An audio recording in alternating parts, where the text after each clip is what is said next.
નમસ્કાર, આપ જોઈ રહ્યા છો ગુજરાતની નંબર 1 ન્યૂઝ ચેનલ ન્યૂઝ 18 ગુજરાતીને તમામ મહત્વપૂર્ણ સમાચારની સાથે હું છું રુબના ખાન। સૌથી પહેલા વાત કરીશું કોંગ્રેસનું મંથન।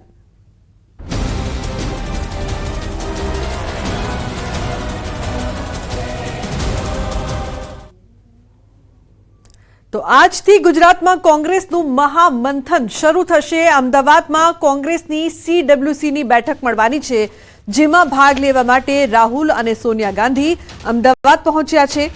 અન્ય કોંગ્રેસના દિગ્ગજો પણ હાજર રહેશે। સરદાર સ્મારક ખાતે CWCની બેઠક યોજાવાની છે। દેશભરમાંથી 180 થી વધુ કોંગ્રેસ આગેવાનો જોડાશે। કોંગ્રેસ પ્રમુખ વિધાયક દળના નેતા પણ બેઠકમાં જોડાશે। મહત્વનું છે કે ગાંધીજીની કોંગ્રેસના અધ્યક્ષ તરીકેની ચૂંટણીને 100 વર્ષ પૂર્ણ થવા પર કોંગ્રેસ તેમની જન્મભૂમિ ગુજરાતમાં સાબરમતી નદીના કિનારે રાષ્ટ્રીય અધિવેશનનું આયોજન કરી રહી છે। આજે અને આવતીકાલે એમ 2 દિવસ કોંગ્રેસનું અધિવેશન અમદાવાદમાં યોજાશે, જેમાં કોંગ્રેસ અધ્યક્ષ ખડગે, વિપક્ષ નેતા રાહુલ ગાંધી, સોનિયા ગાંધી, પ્રિયંકા ગાંધી પણ મહત્વપૂર્ણ બેઠકો કરશે। ઉલ્લેખનીય છે કે 64 વર્ષ બાદ ગુજરાતમાં કોંગ્રેસનું રાષ્ટ્રીય અધિવેશન યોજાઈ રહ્યું છે। અધિવેશનમાં કુલ 2000 થી વધુ નાના મોટા નેતાઓ અમદાવાદ આવી પહોંચ્યા છે। આજે 2 દિવસીય અધિવેશનની શરૂઆત થશે। આ અધિવેશનમાં અનેક રાજકીય પ્રસ્તાવ પણ પસાર થશે। કોંગ્રેસના તમામ દિગ્ગજ નેતાઓ આજે સાંજે 5 વાગે ગાંધી આશ્રમ જશે અને કીર્તનમાં સામેલ પણ થશે। ઉલ્લેખનીય છે કે જે પ્રકારથી તમામ તૈયારીઓ પણ કરવામાં આવી છે, દેશભરમાંથી 180 થી વધુ કોંગ્રેસ આગેવાનો જોડાશે। ખૂબ જ મહત્વપૂર્ણ છે આ 2 દિવસનું કોંગ્રેસનું મંથન, જેને લઈને તમામ તૈયારીઓ પણ કરવામાં આવી। ઉલ્લેખનીય છે કે રાહુલ અને સોનિયા ગાંધી અમદાવાદ પહોંચ્યા છે। મોટા મોટા જે નેતાઓ છે તે પણ પહોંચી રહ્યા છે।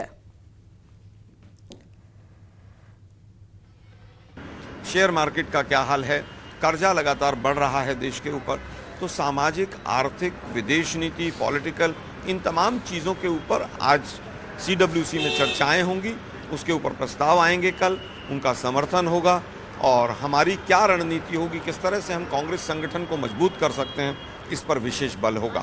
सरदार वल्लभभाई पटेल ये गुजरात प्रदेश कांग्रेस समितिना प्रथम प्रमुख हता અને સૌથી લાંબો સમય એટલે કે 25 વર્ષ સુધી પ્રદેશ કોંગ્રેસ સમિતિના પ્રમુખ રહ્યા હતા।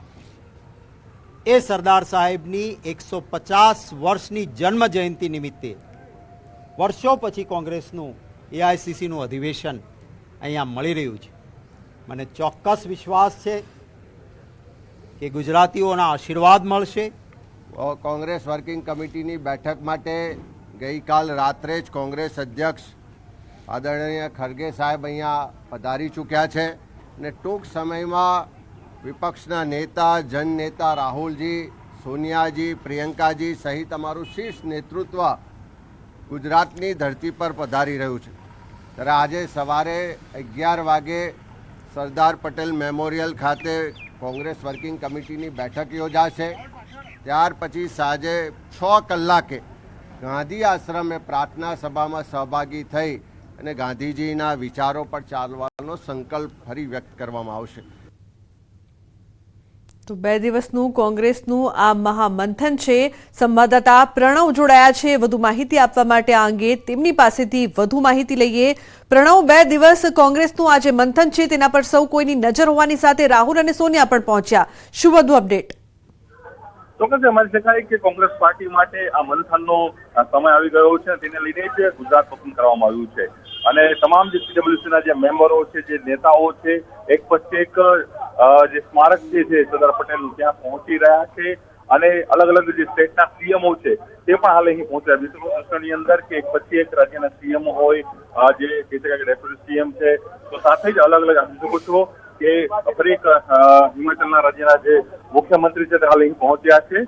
એની પહેલા જ કર્ણાટકના જે CM છે એ પણ સિદ્ધારમૈયા પણ અહીં પહોંચ્યા હતા અને થોડી જ વારની અંદર સોનિયા ગાંધી, રાહુલ ગાંધી, મલ્લિકાર્જુન ખડગે સહિત જે નેતાઓ છે તે પહોંચશે અને હાલ આજે કહી શકાય કે જે નેતાઓ છે તે પહોંચશે અને હાલ આજે કહી શકાય કે જે સ્મારક છે સરદાર પટેલનું, ત્યાં CWCની આ બેઠક છે તે મળવા જઈ રહી છે અને તેનો મુખ્ય ઉદ્દેશ્ય એ માનવામાં આવી રહ્યો છે કે સરદાર પટેલની જન્મજયંતિ, જે 150મી જન્મજયંતિ સેલિબ્રેશન થઈ રહી છે, તેને લઈને આખો કાર્યક્રમ આવી જોઈ શકો છો કે 1 બાય 1 જે નેતાઓ છે તે પ્રવેશ કરી રહ્યા છે. સીડબ્લ્યુસીની બે મોટી જે લક્ઝરી બસો છે તે બસોની અંદર તમામ જે નેતાઓને છે તે લાવવામાં આવી રહ્યા છે. દર્શકો જોઈ શકાય છે કે 1 બાય 1 જે નેતાઓ છે તેનું આગમન છે તે થઈ રહ્યું છે. સીડબ્લ્યુસીની બેઠકનું મુખ્ય ઉદ્દેશ એ હોય છે કે જે પણ મુસદ્દો તૈયાર થતો હોય છે કોંગ્રેસ પાર્ટીનો, એ મુસદ્દો સીડબ્લ્યુસીની બેઠકમાં એ એજન્ડા નક્કી થતો હોય છે અને એ એજન્ડા જે અધિવેશન હોય છે તે અધિવેશનની અંદર તેના પ્રસ્તાવો મૂકવામાં આવતા હોય છે. વિશ્વ દર્શનની અંદર કે નેતાઓ છે, સિનિયર નેતાઓ જોઈ શકો છો કે હમણાં થોડી વારમાં જે સિનિયર નેતાઓ છે કોંગ્રેસ પાર્ટીના સિનિયર નેતાઓ પણ જે બીજી વોલ્વો બસની અંદર હાલ અહીં પહોંચ્યા છે. દ્રશ્યમાં જોવા મળી રહ્યું છે કે પહેલી એક બસ આવી હતી તેની અંદર પણ સીડબ્લ્યુસીના જે નેતાઓ છે તે હતા અને ફરી એક વખત બીજા અન્ય જે નેતાઓ છે તે નેતાઓ આવી રહ્યા છે. જોઈ શકાય છે કે કોંગ્રેસના બીજા પણ જે વરિષ્ઠ નેતાઓ છે તે હાલ અહીં તેનું આગમન થઈ ગયું છે અને તેઓ પહેલા અહીં સરદાર જે સ્મારક ખાતે પહોંચશે અહીં, ત્યારબાદ તેઓ સરદાર સ્મારકની જે સરદાર પટેલની જે પ્રતિમા છે તેનું ફુલાર આપ જોઈ શકો છો કે કોંગ્રેસના જે બીજા વરિષ્ઠ નેતાઓ છે દ્રશ્યોમાં જોવા મળી રહ્યું છે. બિલકુલ પ્રણવ. દીપિકા પણ લાઈવ જોડાયા છે, તેમની પાસેથી વધુ માહિતી લઈએ. તો દીપિકા, જે પ્રકારથી 2 દિવસ કોંગ્રેસનું આ જે મંથન છે જેના પર સૌ કોઈની નજર હોવાની સાથે કોંગ્રેસ માટે નવું પ્રાણ ફૂંકશે કે કેમ તેના પર સૌ કોઈની નજર, શું વધુ અપડેટ આપની પાસે દીપિકા? બિલકુલ, હું અમદાવાદના આશ્રમ રોડ ખાતે આવેલી નામાંકિત હોટલમાં ઉપસ્થિત છું અને અહીં દેશભરના કોંગ્રેસના દિગ્ગજ નેતાઓ છે તેઓ પહોંચ્યા છે. સૌથી મહત્વની વાત છે કે 64 વર્ષ બાદ જ્યારે ગુજરાતની અંદર અધિવેશન થઈ રહ્યું છે, કોંગ્રેસનું અધિવેશન થઈ રહ્યું છે, ત્યારે તમામ નામાંકિત દિગ્ગજોને આ પ્રકારે આપ જોઈ રહ્યા છો કે બસ દ્વારા જે રાષ્ટ્રીય સ્મારક છે તેમાં લઈ જવામાં આવી રહ્યા છે. એક પછી એક તમામ હોટલમાંથી નીકળી રહ્યા છે. આપને જણાવી દઈએ કે રાહુલ ગાંધી અને સોનિયા ગાંધી થોડીક ક્ષણો પહેલા આ હોટલમાં પહોંચ્યા હતા, જ્યાંથી હાલ અધિવેશન માટે તમામ કોંગ્રેસના નેતાઓ અહીંથી પસાર થઈ રહ્યા છે. સૌથી મહત્વની વાત છે કે દેશભરમાંથી કોંગ્રેસના નેતાઓ ગુજરાતના મહેમાન બન્યા છે લુગના, ત્યારે તેમને આવકારવા માટે ગુજરાત કોંગ્રેસે કોઈ પણ પ્રકારની કસર છોડી નથી. ગુજરાતમાં આવી ગયેલા ખાસ કરીને સોનિયા ગાંધીની વાત હોય કે રાહુલ ગાંધીની વાત હોય, તમામ નેતાઓ છે તેમની માટે વિશેષ ગુજરાતી ભોજનનો સ્વાદ પણ અહીં આ હોટલમાં રાખવામાં આવ્યો છે. તમામ નેતાઓ ધીમે ધીમે આપ જોઈ રહ્યા છો કે પહોંચી રહ્યા છે અને અમારી સાથે કોંગ્રેસના નેતાઓ છે તેમની સાથે વાત કરશું. રાહુલ ગાંધી અને સોનિયા ગાંધી આવી ચૂક્યા છે, થોડીક ક્ષણોની અંદર નીકળશે કે કેમ? આપણે જેમ આપ જાણો છો 8 અને 9 તારીખે આ ગુજરાતની પાવન ધરતી ઉપર કોંગ્રેસનું એઆઈસીસી સેશન જેને કહી શકાય, રાષ્ટ્રીય અધિવેશન જેને કહી શકાય, એ થવા જઈ રહ્યું છે. ત્યારે આજે આપણી વચ્ચે રાહુલ ગાંધીજી, સોનિયા ગાંધીજી, એઆઈસીસીના રાષ્ટ્રીય પ્રમુખ આદરણીય મલ્લિકાર્જુન ખડગેજી ઉપસ્થિત છે અને થોડીક જ સમયની અંદર સીડબ્લ્યુસી મિટિંગ એમની બેઠક શરૂ થવા જઈ રહી છે. ત્યારે ઐતિહાસિક નિર્ણયો દેશના ભવિષ્યના હિત માટે, જે જરૂરિયાતમંદ લોકો છે એમના હિત માટે, લોકોને પડતી હાલાકીના મામલે ઘણા ઐતિહાસિક નિર્ણયો આ સીડબ્લ્યુસી બેઠકથી માંડી એઆઈસીસી અધિવેશનની અંદર રિઝોલ્યુશન પાસ થવા જઈ રહ્યા છે. અત્યારે કેટલા લોકો અધિવેશનમાં પહોંચી ચૂક્યા છે? થોડી ક્ષણોમાં રાહુલ ગાંધી અને સોનિયા ગાંધી પણ નીકળવાના છે. આજની આ બેઠકની અંદર એક્સટેન્ડેડ સીડબ્લ્યુસી મિટિંગ હોવાના કારણે લગભગ 170થી વધારે જણા આ બેઠકની અંદર મળશે અને દેશના ભવિષ્યને લઈને ચર્ચા કરવામાં આવશે અને ઘણા રિઝોલ્યુશન પાસ કરવામાં આવશે. ગુજરાત કોંગ્રેસ દ્વારા પણ વિશેષ તૈયારીઓ તો કરવામાં આવી જ હતી, પરંતુ તેની સાથે ગુજરાત બહારથી પણ, કર્ણાટકથી પણ, તમિલનાડુથી પણ ઘણા બધા લોકો આવ્યા છે, દિગ્ગજ નેતાઓ આવ્યા છે. ડેપ્યુટી સીએમ સાથે હમણાં જ થોડી ક્ષણો પહેલાં વાત થઈ, તો ગુજરાતી ભાષાની કોઈ પણ અગવડ ન પડે તે માટે પણ વિશેષ કોઈ તૈયારી કરવામાં આવી છે? બિલકુલ ચોક્કસ. જેમ આપણે જાણીએ છીએ કે દેશભરમાંથી, સમગ્ર દેશના અલગ અલગ ખૂણામાંથી, અલગ અલગ રાજ્યોમાંથી આવેલા છે લોકો. ઘણા લોકોને ભાષાની અમુક જગ્યાએ સમજ થઈ શકે, અમુક ભાષા આપણને પણ કદાચ ખ્યાલ ના આવી શકે, તો એના માટે પણ વ્યવસ્થિત તૈયારીઓ કરવામાં આવી છે અને લોકો એમની ભાષામાં એમને સરળ રીતે સમજાવી શકે એની પણ તૈયારીઓ કરવામાં આવી છે. તમામ તૈયારીઓ વચ્ચે આપ જોઈ રહ્યા છો કે તમામ ધીમે ધીમે રાષ્ટ્રીય સ્મારક કે જ્યાં સીડબ્લ્યુસીની બેઠક યોજાઈ રહી છે, એઆઈસીસીની બેઠક યોજાઈ રહી છે, ત્યાં ધીમે ધીમે રવાના થઈ રહ્યા છે. રાહુલ ગાંધી અને સોનિયા ગાંધી થોડીક ક્ષણમાં નીકળશે, પરંતુ એ પહેલાં ખાસ કરીને આ ત્રીજી બસ હશે લુગના કે જેમાં તમામ દિગ્ગજોને અહીં લઈ જવામાં આવી રહ્યા છે. કોંગ્રેસના મોટા માથા કહી શકાય તેવા નેતાઓ છે તેમને લઈ જવામાં આવી રહ્યા છે અને સાથે આપ જોઈ રહ્યા છો કે ધીમે ધીમે તમામ લોકો છે તેઓ બસ બેઠક તરફ રવાના થઈ રહ્યા છે. લુબના. બિલકુલ દીપિકા, આભાર સમગ્ર માહિતી બદલ. તો જે પ્રકારથી કોંગ્રેસના મોટા દિગ્ગજ નેતાઓ, મોટા માથાઓ છે તે તમામ લોકો પહોંચ્યા છે ખૂબ જ મહત્વપૂર્ણ આ મંથનમાં ભાગ લેવા. અન્ય સમાચાર સુરતથી SVNIT કોલેજ એકવાર ફરી વિવાદોમાં આવી છે. SVNIT કોલેજ બની છે તમાશાનો અડ્ડો.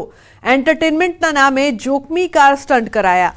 મંજૂરી લીધી કાર શોની ડ્રિફ્ટિંગના કરતબો બતાવ્યા. SVNIT કેમ્પસમાં રવિવારે મોડી રાત સુધી પ્રોફેસરોની હાજરીમાં કાર અને બાઇકના સ્ટન્ટ કરવામાં આવ્યા.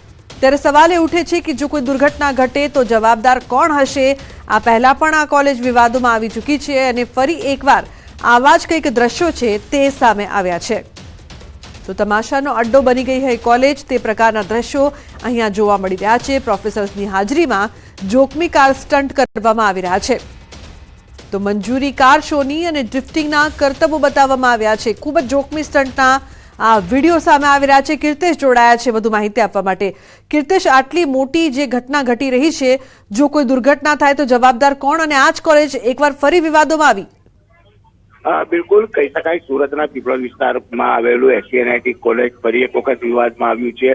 થોડા સમય પહેલા રેકિંગ બાદ જે પ્રકારે રવિવારે મોડી સાંજે આ કોલેજના કેમ્પસમાં પ્રોફેસરોની હાજરીમાં ગાડી અને ફોર વ્હીલર દ્વારા સ્ટન્ટ કરવામાં આવ્યા હતા. આ જોખમી સ્ટન્ટ છે, તેની કોઈ પણ જાતની મંજૂરી લેવામાં નથી આવી અને પ્રોફેસરોની હાજરીમાં આ પ્રકારના સ્ટન્ટ કેટલું વ્યાજબી છે? કારણ કે જે પ્રકારે સ્ટન્ટ કરવા માટે ખાસ માણસો હોય છે, ખાસ જગ્યા હોય છે ને તેની મંજૂરી લેવામાં આવતી હોય છે, પણ અહીંયા તો કોઈ પણ મંજૂરી વગર જે પ્રકારે સ્ટન્ટ કરવામાં આવ્યા છે, જેને લઈને ત્યાં હાજર લોકોના જીવનું જોખમ ઊભું થાય તે પ્રકારના સ્ટન્ટ હતા. જો કે સોશિયલ મીડિયામાં વિડીયો વાયરલ થતા હવે આ મામલે પોલીસ કયા પ્રકારની કાર્યવાહી કરે તે જોવાનું રહ્યું. બિલકુલ કીર્તેશ, આભાર સમગ્ર માહિતી બદલ. તો હવે શું કાર્યવાહી થશે તે જોવાનું રહ્યું. તો રાજકોટમાં ફરી બેફામ બન્યા છે અસામાજિક તત્વો. બાબરિયા કોલોનીમાં યુવકોનો છરી સાથે ડાન્સનો વિડીયો વાયરલ થયો છે. પ્રસિદ્ધિ મેળવવા યુવકોએ બનાવ્યો હતો વિડીયો. 2 યુવકોનો ડાન્સનો વિડીયો વાયરલ થઈ રહ્યો છે. તો છરી સાથે ડાન્સનો આ વિડીયો અનેક સવાલો ઉપસ્થિત કરી રહ્યો છે. એકવાર ફરી રાજકોટમાં આ દ્રશ્યો જોવા મળી રહ્યા છે.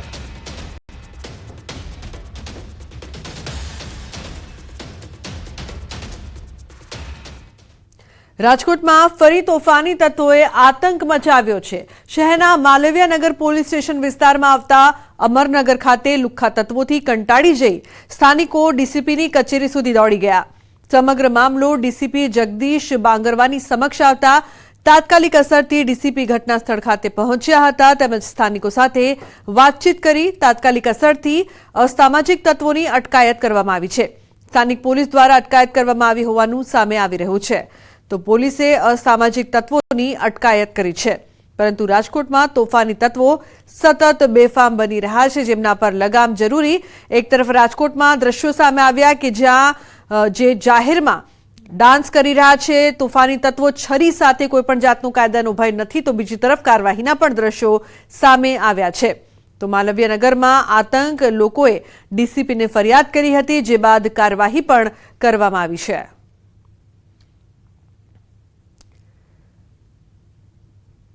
તો રખિયાલમાં એનજીઓના નામે મહિલાનો અશ્લીલ વિડીયોમાં પોલીસે 3 આરોપી સામે પોલીસ ફરિયાદ નોંધી છે. જુહાપુરામાં રહેતી એક મહિલાના મકાનને 2.70 લાખ એક બિલ્ડર પાસે ફસાયા હતા, જેથી મદદ માટે મહિલાએ ફ્લેશ એનજીઓ પાસે મદદ માંગી હતી. મહિલાએ મદદ માટે 5,000 રૂપિયા પણ ભર્યા હતા, છતાં બિલ્ડરે પૈસા ચૂકવ્યા નહોતા. એનજીઓની પ્રેસિડેન્ટ સૈયદ ઉર્ફે Sunny, legal adviser VA Shaikh અને મહિલાનો મિત્ર હાજર હતા. તે સમયે મહિલા અને તેના મિત્ર વચ્ચે અશ્લીલ ચેનચાળા થયા હતા, જેના સીસીટીવી મેળવી આરોપીઓએ વિડીયો વાયરલ કરી મહિલાને બદનામ કરી હતી, જેની ફરિયાદ નોંધાતા પોલીસે 3 આરોપીઓની ધરપકડની કાર્યવાહી કરી છે. શોહરત સૈયદ ઉર્ફે સન્ની એમણે કોઈપણ રીતે રેકોર્ડિંગ કરી અને પોતાની પાસે રાખેલું. આ એક 1.5 વર્ષ પહેલાંનો બનાવ છે અને છેલ્લા ગઈ તારીખ 5/4/25ના રોજ આ વિડીયો એમણે મીડિયા ગ્રુપમાં વાયરલ કરેલ.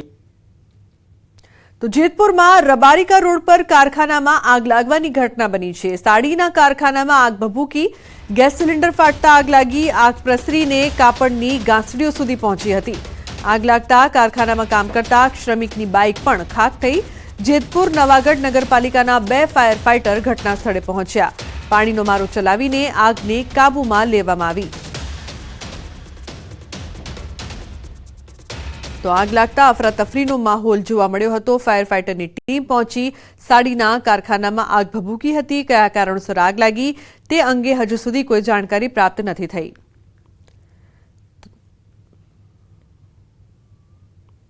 બનાસકાંઠાના ડીસા હાઈવે વિસ્તારમાં આગ લાગવાની ઘટના। ઇસ્કોન કોમ્પ્લેક્સ નજીક આગનો બનાવ બન્યો। કચરાના ઢગલામાં આગ લાગતા અફરાતફરી મચી। આગ લાગી તે સ્થળ પર ઇસ્કોન કોમ્પ્લેક્સના વીજ મીટરો પણ લાગેલા। આગના કારણે વીજ મીટરોને પહોંચ્યું છે મોટું નુકસાન। પાલિકાના ફાયર ફાઇટરે ઘટના સ્થળે પહોંચીને ચલાવ્યો પાણીનો મારો। તો ફાયર ફાઇટરની જહેમત બાદ આગ પર કાબુ મેળવવામાં આવ્યો છે।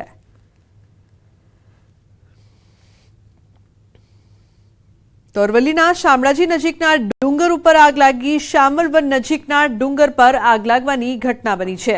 આગથી ડુંગર પરની વનરાજીને નુકસાન પહોંચ્યું છે। આગ લાગવાનું કારણ અકબંધ।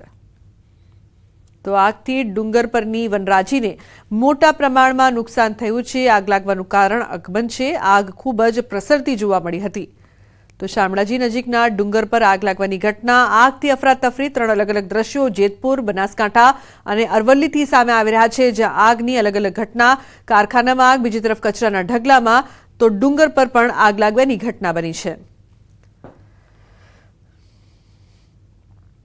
તો ભરૂચના ઝાડેશ્વર વિસ્તારમાં આંખલા બાખડ્યા। આંખલાએ વાહનોને અડફેટે લીધા। ભરૂચના ઝાડેશ્વર વિસ્તારમાં રખડતા પશુઓનો ભય યથાવત છે। સતત બીજા દિવસે તુલસીધામ વિસ્તારમાં જાહેરમાં આંખલા બાખડ્યા હતા। 2 વ્હીલર અને એક રેકડીને નુકસાન કર્યું હતું।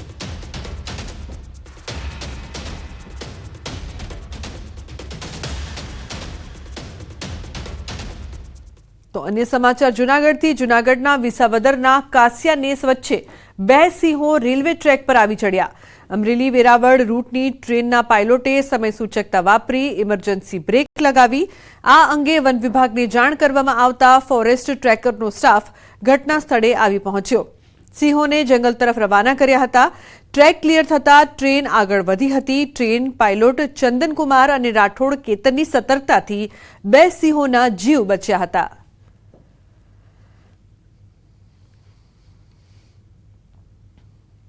તો સુરત પોલીસે 2-3 દિવસ પહેલા મોટા પ્રમાણમાં ગાંજાનો જથ્થો ઝડપી પાડ્યો છે।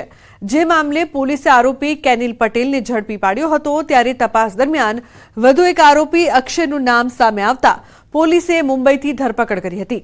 કાપોદ્રા પોલીસ અને આરોપી અક્ષયને કોર્ટમાં રજૂ કરીને રિમાન્ડ મેળવ્યા હતા। આ દરમિયાન પૂછપરછમાં મુંબઈના વાશી નેરુલમાં રહેતા સિદ્ધાર્થ પાસેથી ગાંજો મંગાવ્યો હોવાનું સામે આવ્યું।